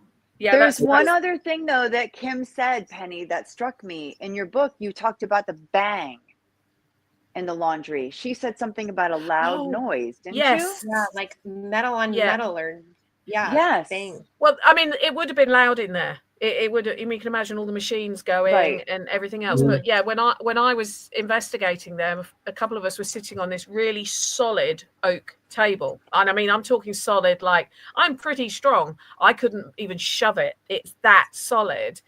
And there was a bang on it that we felt that reverberated through us as we were sat on it. I Wow. remember this in the book And so well. we don't know what it was. We couldn't recreate it. We tried like thumping the table ourselves, kicking it, dropping something on it, but it was so loud it made the table like shudder. We thought maybe we were too heavy and we'd broken it, so we were even checking we hadn't cracked the no damage to the table. But yeah, so it's we don't know. I think there was 3 of us, and we all felt, because we were watching them do like a shake. Well, it wasn't just a shake; it was like this boom on the table, like Boom. the table went, reverberated, and because we were sat on it, we felt it reverberate. Wow. It was almost like someone had picked it and dropped it, but they hadn't. And we tried lifting it, we tried pushing it, we tried recreating it, couldn't do it. And it was after then that we saw the man through the night vision goggles leaning over the table where people were doing, I can't remember what they were doing. I think they were doing glass work. I can't remember now off the top of my head. But yeah, it was, but the noise in there would have been. I don't think you said man in the book. Picture. I didn't know it was a man that you saw. That's interesting. Yeah, it was a man leaning over. I got a picture here I downloaded for Kim. Oh. Oh, the Suffolk Punch. And here for Kim. She's a veterinarian for horses. Those are with Suffolk horses. Punches. They're Well, very I got a they're picture rare. here. You sent of doctors and nurses. That was some kind of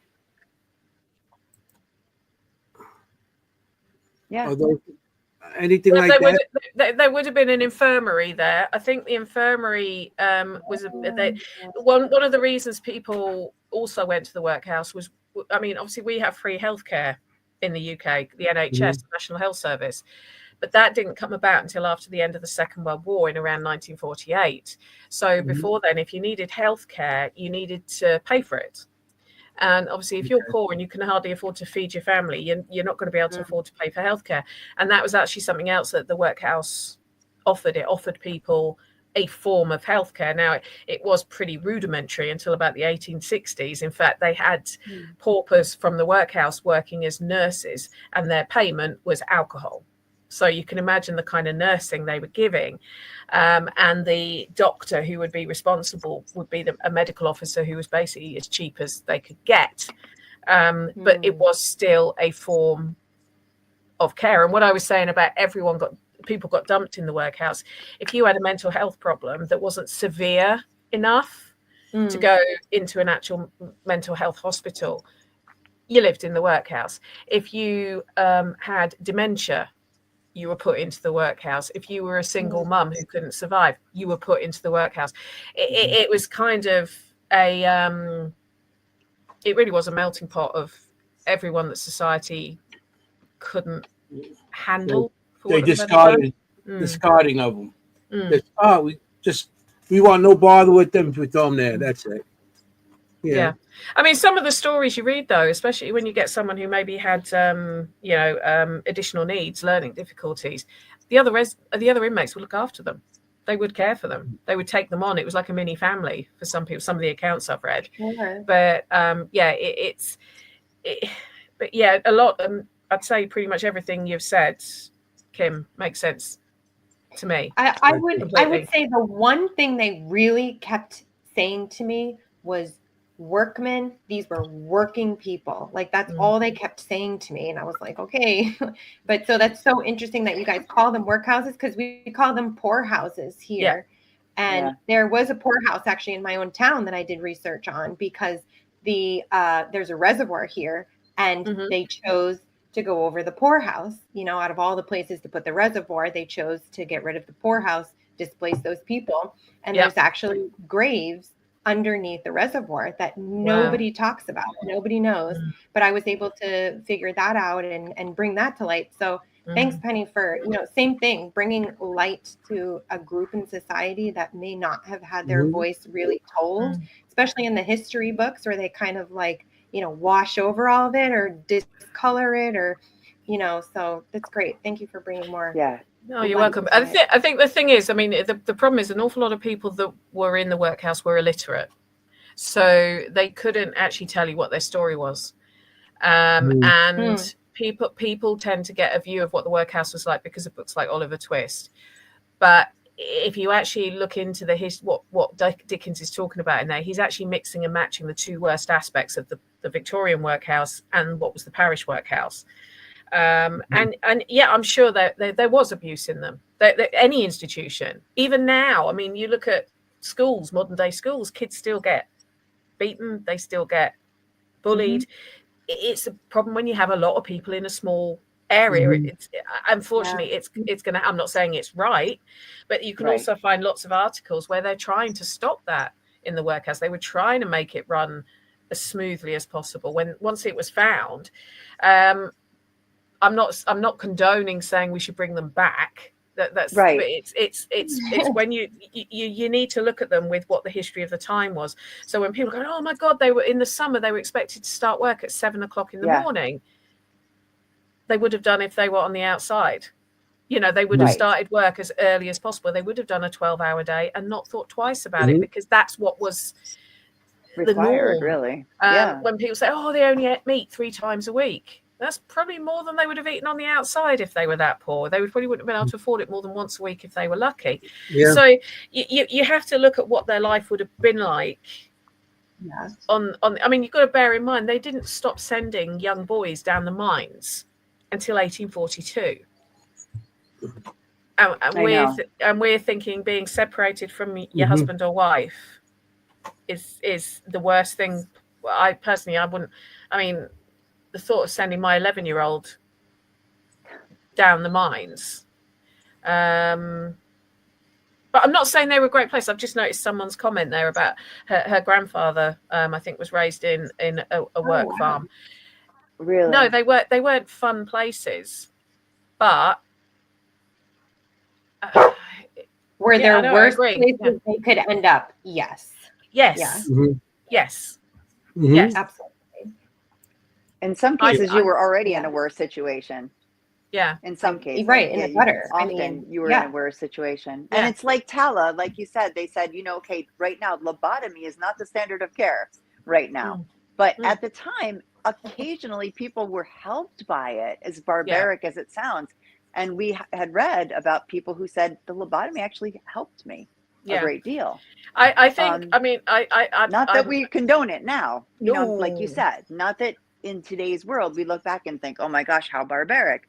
But at the time, it helped some people. Well, I've recently done a talk on the history of the Victorian Asylum. I did it at the weekend at the event I was at, the Parameet Parakeet, the Parameet Parakeet, as everyone's calling it. That's funny. That's made me chuckle. The Parameet Parakeet. Parakeet. And yeah, I mean, obviously lobotomies didn't start coming in until the 1930s. Right. But when you look at the history of mental illness and how new a lot of the treatment is, and how, you know, they unfortunately they are experimenting on humans to try and work out what works and what doesn't. Right. Insulin, electroshock, all that. Oh, insulin therapy, I find absolutely astounding that they thought that would work. Yeah. But ECT, they do still use ECT now, and for a lot of people it's incredibly helpful. Oh yeah, they do. They've mastered more how to use it than just using it as let's see what happens. And it's like, I mean, you know, one of the therapies they used to do was putting you in a warm bath and leaving you there. How many of us chill out by lying in a warm bath with a book? I kind of helps, yeah. It's just how you do it. So it's, again, I'm not saying everything was great. There was some barbaric stuff, and there were people out. I won't even go into some of the stuff I found out when I was researching for this talk. But a lot of it was people there were an awful lot of people who were in the workhouse, especially towards the end of the 19th century, who were trying to help, who would, they wanted people to leave. They didn't want them there. You tend to find, when I've looked at census records, the ones who are there long term normally are either elderly or they have some kind of disability. Yeah. So and you know, it would be and interestingly enough, I mean, saying that this lady here, Mary Beth, who's talking about her grandfather, thank you so much for sharing that. It's interesting when there's, like I say, there's not many books written from someone who's lived in a workhouse, because a lot of them would have been illiterate. There's a couple. And it's quite interesting when you read it from a child's perspective, being left at the workhouse steps. It was like the worst thing possible. You know, their life was over, blah, blah, blah.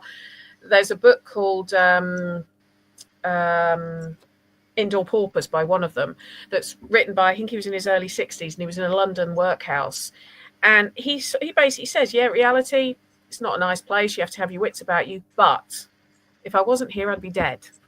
And and it's interesting. So I think that the child can't see what they're being kind of saved from in a way, because their perspective is different. And I mean, I can't imagine the trauma of, you know, during the Depression, your mum saying, I can't look after you anymore. I'm going to leave you here. I mean, the trauma from that would be unmeasurable, really, wouldn't it? I would have thought. But yeah, it's. Sure. I say I don't think they would. I wouldn't want to bring them back, and I wouldn't. But it's when I look at history, I don't know about you guys, but when I look at history, look at what society was like at the time, and even though we don't agree with it now, right? There's reasons why they did stuff the way they did, especially stuff like that. I know in America, when they used to have a lot of children, so they could have help, and if a child died, he just died. It was like, not today. Your child, you just, you know, it's hard for us because we can't understand that. But back then, they used to have children, and then I know out in Long Island over here, they got a place, Old Bethpage, and it's like it's a village that they brought all the old houses to. One of the houses have a bed that's built into like a structure, and they used to go in there. Husband and wife used to go in there, and they said they used to go in there with the parents, but they didn't put the kids in there because they couldn't. They made a little fire because the parents could make new kids. So if a kid passed away, it didn't. You know, I guess it didn't matter as much as if. I was like shocked at that, but I guess that's the way it was. You know. I've definitely found stories where there was one where she lost a couple of children young, and it did affect. She did go insane and ended up being hospitalized because of it. So I think the feeling of loss was still as still as strong. Profound.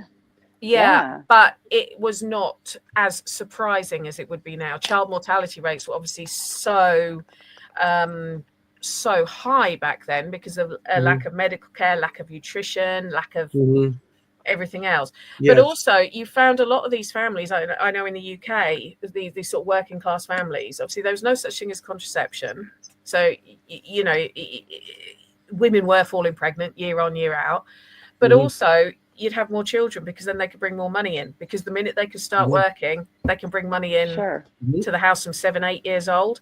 And that was another reason that a lot of them would have big families, is because they could bring the money in to the house, which was why when some of the schooling things started, like I talk about in Paranormal Playtime, it was such it was a real sacrifice that those families made by saying, yes, we'll pay a penny a week for our child to go to school, because it meant they lost a couple of pence a week because that child wasn't able to go out and work.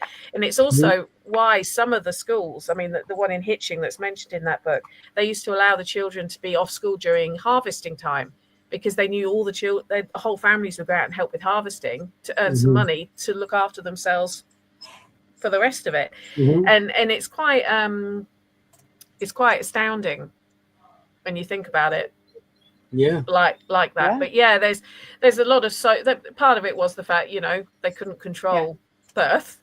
But also there was no Netflix. There was nothing else to do. There's no binge movies. You couldn't. You couldn't exactly say to someone, had to buy a television. No scrolling. Once the candle was blown out. Exactly. Yeah. What else are you gonna do? It was pitch black. You know. Exactly. Pretty much. What else are you gonna do? Hey. I mean, let's face it. Queen Victoria openly admitted to not liking children, but she fancied her husband, and that's why she had such a big family. I mean, there you go. You know, it's the way it is. I know when I did my genealogy on my family and stuff, and you know, you bring up the census and all that stuff, and you'll see like young children in there, and then you look, and then the child would die, and they have another child, and they name the same name. Yeah.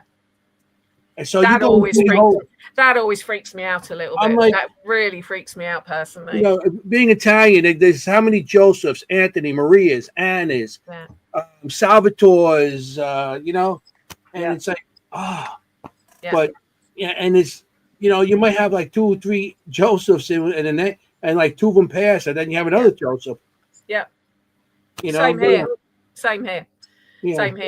It can get quite confusing when you're doing that research as well, because you're thinking, hang on, that one's saying it was born in, I don't know, 1857, but the other one was born in 1849. Why is that? They got the same name, and then you realize that there's going to be a death certificate somewhere for the one that was born in 1840. It was a very common thing to name after another name. They would also sometimes say, I'm just reading the comments as we're talking, there was also sometimes they would only name a child so they could get it christened just before it died, so that there's a lot of things they would save up to pay for the baptism, so if a child was going to pass away as well. And the census in the UK, it's not the same in the US. Obviously, you have a different census system, but the one that gets me is our 1911 census, because on that it says how many children have you had and how many are alive. And when you see those figures, sometimes that has reduced me to tears before. It has reduced me to tears when I think that poor woman, you know, she's had 15 children and only 4 of them are still living. Things like that really gets me. It's because I would like I said, that's reading my comments when I go through a lot of stuff, and they'll have like, you know, the birth date and then the death, and then you're like, okay, and it's actually doing the history. You have to be like you have to be a researcher. You have to investigate. You have to be open-minded and say, okay, this is a date here. This is a date here. All right, and then you have to try to match the dates. Yeah. And it's like, okay, because I know the census here, you know, they changed my name when they got here. My last name was Sciminelli, SCIM, and they took the C out. but then they put it in some. They really screwed me up a little bit into what the name is now. So I had a hard time when my family came over. I was looking up Simonelli, and then I heard in my family maybe, there was a Simonelli name, and there was Simonelli. I'm like, so I'm going to go with that. And then I found that my family came over on the Sicilian Princess, and in 1909. So I found it, and then I found my grandfather, and his name was Giuseppe then. Now it's Joseph here, and his brother Giovanni. Now it's John. So you have the switching over. Yeah, and it's like you have to be like a detective. A detective a little bit. Yeah, you have to try to match everything like a puzzle. Oh, but it's fun. It is fun. So fun. I enjoy it, and I still do that. Anthony's very good at that kind of thinking. Yeah, he's very, very good at that. I have to compliment him on that. Yeah, I do enjoy the detective side of it all. Yeah, yes. I took a lot of critical thinking courses with my union. I started in '86 to 2002. So every year I took Kim has been known to be, I got the death certificate. Woohoo! Yeah. Like, oh yeah. Like, I got it. I get that when it comes in the mail. I'm like, well, now it comes in emails, but that's all right. No, it's exciting. Which book was your favorite to research, or like what was your favorite place, or like what's a bucket list place that you want to? Oh, but that's 3 questions in a row. We just threw. Sorry, yeah, no, I just. Well, when anyone asks me which is my favorite book, I say it's like ask me to tell you my favorite child, and then I always get that everyone's got a favorite child. Come on, yeah. But you won't get in trouble for saying it. Yeah, the books won't turn on me. I think my favorite is still the second one I ever wrote, A Haunted Experiment, because it was such a different. It came to me while I was just finishing my haunted history, and I didn't even think I'd write one book, let alone get an idea for a second. I had the idea. Well, I was doing a photo shoot for Women in the Paranormal, never having done anything like that before. And I was listening to some other women talking about various experiments. And I was like, where did it come from? What's the history of that experiment? And they didn't know. And I just thought, wouldn't it be cool to write a book that rather than tell people how to do an experiment, to look at some of the background, again, to raise questions. Like people go, oh, okay, so who was this Radave guy? All of that. And then I thought, and that's where that one came from. So you've got the history of 4 different experiments, some more modern than others. You've got the history of the 4 locations, and then I carry out the experiments in these 4 locations.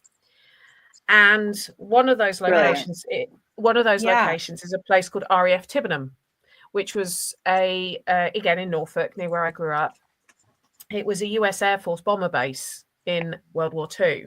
I love aeroplanes. I'm an aeroplane geek. It was where the actor Jimmy Stewart flew from for a lot of his World War II career, and never been investigated. And my dad's flown from there for decades because it's now gliders and light aircraft, and he got approval for me and a few others to do an investigation there for that book. Awesome. So that was kind of, and it's somewhere I'd been visiting since I was like 3 years old. So, and I'd always sensed something there. I'd always felt, but I'd never taken like a psychic there with me to see if I was just making stuff up. And what was interesting that we did actually then, about 6 months later, we did a full-blown public investigation there for them to raise money to fix the runways, because the runways are the only thing still standing from when it was a US Air Force base. And I took someone I knew who was a psychic medium into one of the areas that I always used to fit. My sister and I always used to think, oh, we're being watched. And the first thing, she walked in and she went, oh God, it feels heavy in here. And I was like, yes. No, that's Rendlesham that you're thinking of. Rendlesham Forest that Mary Beth's thinking of, the UFO one. Slightly different. But yeah, it wasn't so much a bucket list, but it was one of those that I was so chuffed that we got approval to investigate there. That's really special. Especially the way you love planes. I mean, yeah. But it's so that one is probably my favorite. But I do love all of the books I write.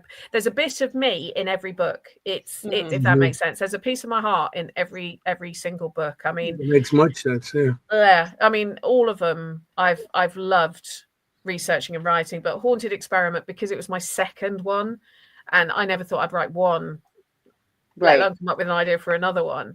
And because, like I say, going into Tibenham, which was somewhere I've been going to for well over 40 years. Yeah. That's amazing.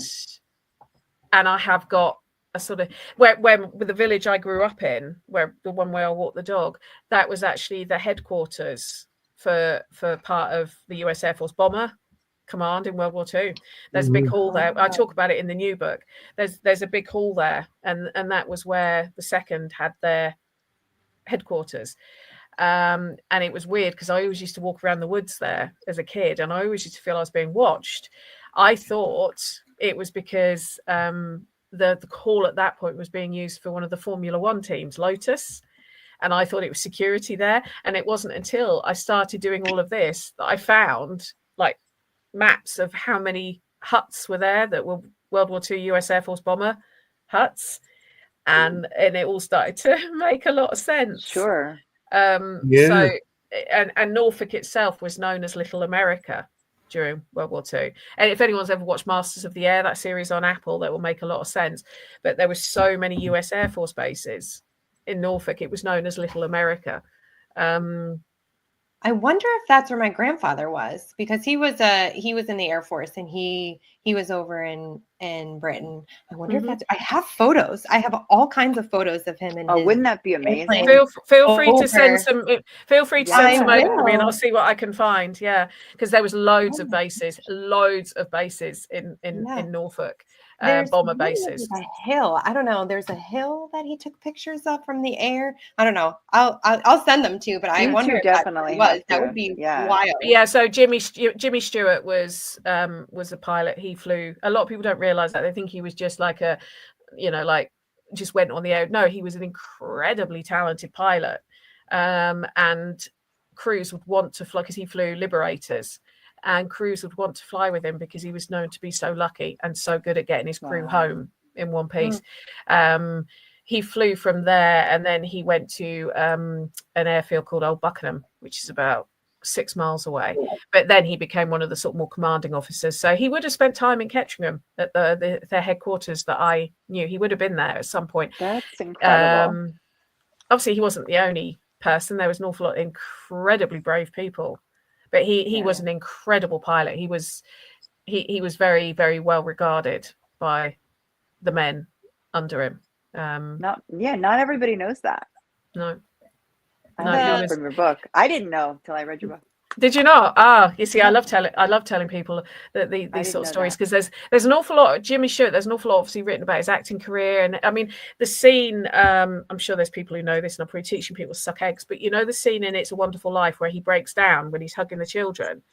He genuinely broke down. Basically they filmed that just after the war had finished, and he had covered up the fact that he was sending letters out constantly to families saying, sorry for the loss of your son, sorry for the loss. That genuinely is him breaking down. He genuinely broke down filming that. And then we all break down at the end of the movie. He's not acting. Yeah, he's not acting at that point. He admits that it was a genuine, it was kind of a cathartic moment for him. Dig into something.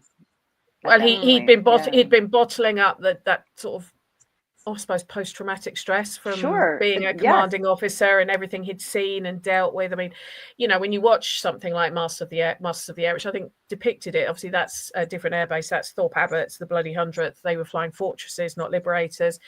But when you see them sort of waiting for their aircraft to come back, that's what it was like. You were literally counting down. And I don't know how gory we can get on this show. But the responsibility must have been crushing. The fact that they somebody told me once, it was somebody who was ground crew, said the first job he ever had was hosing down the inside of the aircraft. So, and you can imagine he was in charge of a lot of this, so he was the responsible. Scene in It's a Wonderful Life is genuine. He's not acting. He genuinely broke down on set filming that scene. Now was you see why amazing we pilot. could listen to Penny all night. Although Yeah. she cannot, she might Full not be able of to the stay good up all stuff. night. Full of the good info. The location that we did tonight, the workhouse, which is that in one of your books? Which book is that one in? That's in the first one. I That's in the mentioned first Gresson one. Hall in the first book. Yeah. Perfect. Cool. Yeah. Cool. Love it. But I also mentioned a workhouse in my most recent book as well. Because without giving away too much, the old maternity hospital in Chelmsford where I gave birth to my first son was the old workhouse, and that's quite common. That a lot of workhouses, when the workhouse movement finished in 1948, it changed in 1930, but when it finished in 1948, a lot of them either became old people's homes or hospitals, depending on the bulk of the people in there. Now, Gresson Hall became an old people's home until 1974, 1975, I believe. But Chelmsford, where I live, became a full-blown hospital. So it is quite interesting when I'm driving around, I can recognise if a building was a workhouse or not because of its design. And you normally you can find out what it became after 1948. And like I say, a lot of them, depending on the I suppose the bulk of the people who are in there. If the bulk of the people who were in there were needing it for the hospital start, it became a hospital. If the bulk of them were elderly, and that's why it was like an old people's home, for want of a better term, that's what it became for quite a long time. Love it. That's awesome. Gosh, we didn't even talk about the school yet.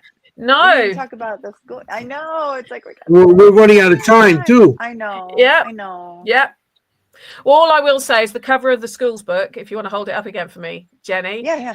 The two children on the front, those are my sons. They modelled for me for that cover. Yeah. And they didn't even charge me. I didn't even have to sign a contract or anything. No, they don't get royalties for this. No, no royalties. There's no copyrights or anything. That's so cute. No, but the rule is I have to tell everyone that's them because they're quite excited that. I mean, that's a good few years ago. I brought that one out, but I was going to say they're young here. Yeah, they are. Yeah, so that would have been 20. That came out COVID. That's when that one came out because I hadn't even written a haunted experiment when I was asked to the school that one's about. We could talk about that another time. Yeah, the school that one was. Back. Yeah. Oh God. We planned it that way. Yeah. What you're gonna get me? She's like, I'm so tired. Maybe we record that during the day. I don't mind as long as you give me fair warning. And if it's school holidays, it's great because I don't have to get up at 6:30 to get the kids up for school. That works. Oh God. Good. What was I going to say? Yeah, so I can't remember what I was going to say now about that. Sorry. One. Oh yes, I know. So I was doing an investigation there, and the group I was with were telling the manager of the museum, "Oh, Penny's a really good writer. This is her book. Blah blah blah." And he was like, "Well, we're looking to have someone write a book like that about here. Would you be interested to write the book because it's our 25th anniversary of being a museum?" And this was just before. This would have been was COVID? We shut down March 2020. So this would have possibly been October, November 2019. They asked me, and I said, "Well, I've just got this other one I'm trying to finish. Once I've done that, be happy to." And we had all these plans for all these investigations, visits to the archives, yada, and then COVID struck, but they still wanted the book. So it was quite an interesting one to try and put together remotely. They did end up opening up the museum for me to go in on my own to do daytime investigations, which still produced activity, I'm telling you. Of course, we love daytime investigations. We talk about that all the time here. Yeah, we love daytime. The all time British Schools Museum, if anybody's interested. Yeah, we want to know how to get your books. Anything you want to advertise, anything you want to promote, you know. Well, firstly, I do want to say thank you to everyone who voted for me to win this. Yes, I am still. It's the top paranormal personality of there's a paracon in the UK called Parameet, not Parakeet, Parameet, and it's run by someone who's nicknamed the God for R. That's nice, thank you. The godfather of the paranormal in the UK. He runs a place called the Haunted Antiques Paranormal Research Centre, Mr. Neil Packer, and he runs an event. And this year, the awards, one of the awards was Parameet Personality of the Year. and I got nominated. I was completely shocked. I didn't expect to be. And I did post on my Haunted Histories Facebook page where you can keep up with me. I won. She won. Congratulations. You won it. Yeah. Which I didn't Round of expect to. applause. Nice. Congratulations. Thank Wait, show you. it again. Show your award again, please. Look at It's this. so cute. I voted. love it. Really It's cool. like better. My It's better ghosty. than an Oscar. Much I better think than an so. Oscar. I think so. But what was even better is, and this was something I observed, when you look at a lot of the paranormal shows on telly, they're all men, aren't they, running them? You might have one woman, like token woman. Yeah. I think the awards that were given out that night, 70% were won by women. So Fantastic. Even Woo! more. girl Anthony, power. close In your fact, eyes. the table I was sat on, one of my girlfriends, good girlfriends to one side, won an award. Another girlfriend to the other side won 2 awards, and the 3 of us sitting there with 4 awards in front of us, thinking, Heck we've done it. Yeah. You're like, Represent. What was I going to Great. say? So yes, so I admit to crying.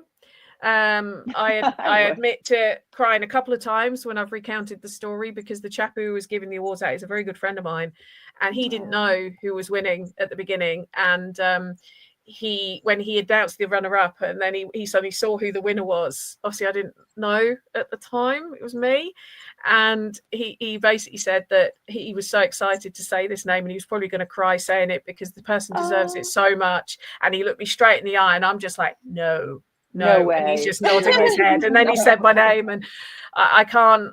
I think I don't even think I did a speech. I think I just said some swear words and said thank you a lot. That counts, Penny. Pardon? That counts as a speech. Well, yeah, but I'm kind of known for swearing, so it was fitting. And that's why you and I get along so well. I And think when I'm worse than you, Anthony. Well, I'll tell you what I said off air. But when I went back to my seat, my 15-year-old, he comes to a lot of these events with me because he's in training, and he just I love that. Across the state table, he just went, "Mum, I'm so proud of you." And of course, the tears just went again. And then the next thing he said is we were going back to the car because we were staying in a different hotel. He just went, "Mum, you need to believe in yourself more." I was like, "Stop it, please. I cannot cry anymore." So I do want to thank Neil Packer, and I do want to thank everyone who voted, because I know some of you guys did. Yes, we did. Haunted Histories is my Facebook page. I have a Haunted Histories Instagram that you can follow me on. There's a Haunted Histories website that you can follow me on. If you do want to get hold of any of my books, you can get hold of them on Amazon. In all the various countries. I can send out signed ones, but at the moment the postage to the US is incredibly expensive. It doubles the cost of the book for you. But if you do buy one ever, and I'm over in the US and you want to come and meet me and get them signed, I'd happily do that. Oh, thanks, Penny. Yeah, that's awesome. Thank you so much. You're very I will welcome. take you up on that with my You do. Yeah, copies of so all your generous. books. You better make sure your pen has a lot of ink like- for all the books she has. I know. I'm gonna come with like my armful of Penny Griffith's Morning books. It's fine. It's fine. When I did Penhurst recently, this lovely young woman had seen me on the Saturday and said she'd be back on the Sunday to buy a book, and I'm like, great. She comes back on the Sunday, and I went, which one do you want? She want one of each. I'm like, really? And she went, yeah. And I was signing away, or trying to put a different comment in each one. Yeah. Oh. Well, That's with Jen, you had to write to fangirl.